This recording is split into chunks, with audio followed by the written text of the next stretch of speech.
brief discussion on variances. A variance is what you want. A variance is what allows you to do things that you are not allowed to do by right, and what folks pay me to do, more so than any other part of my job. It's getting these variances approved.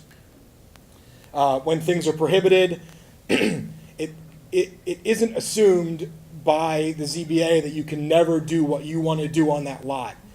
The ZBA acknowledges that there might be situations where they don't know what a corner property on 13th Street that is, 2,000 square feet, what the community wants wants to happen there. Maybe it would be okay to have 3 units. So the concept of a variance is essentially like a relief valve from the literal application of the zoning ordinance.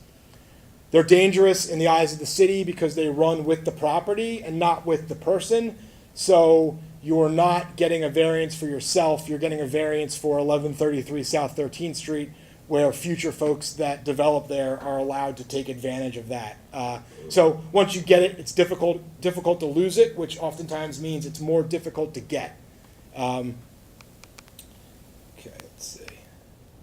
I have words on it, but it doesn't, so I apologize. There should be a refusal up there, but there is a refusal in the packet, and it's actually the same one, not the first packet, but the second packet.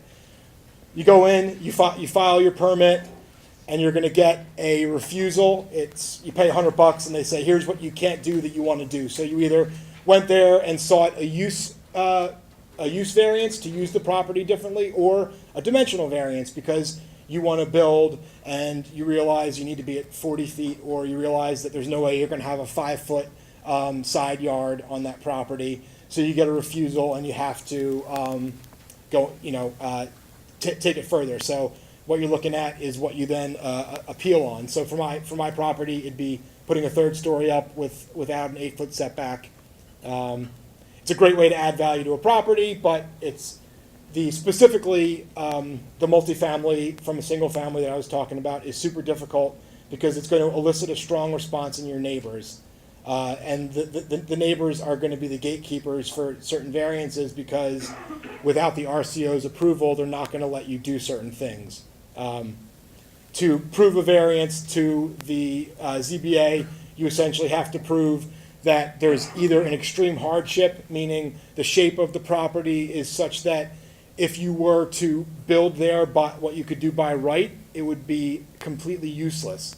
And the fact that it's useless can't be because of anything you did. It's got to be because of the weird shape of the lot, or because the neighborhood's changed so much around that lot that you just can't possibly use that for a single family property.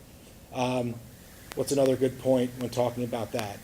A good example of a hardship is not anything that has to do with a mistake or an intentional act. It's got to be something that was in place as if you had never purchased the property. It just runs with the property. I had already briefly touched on this, use versus dimensional variance. A use variance is a multifamily in the single family zone. A dimensional variance is going outside the lines of the dimensions that you're allowed to have.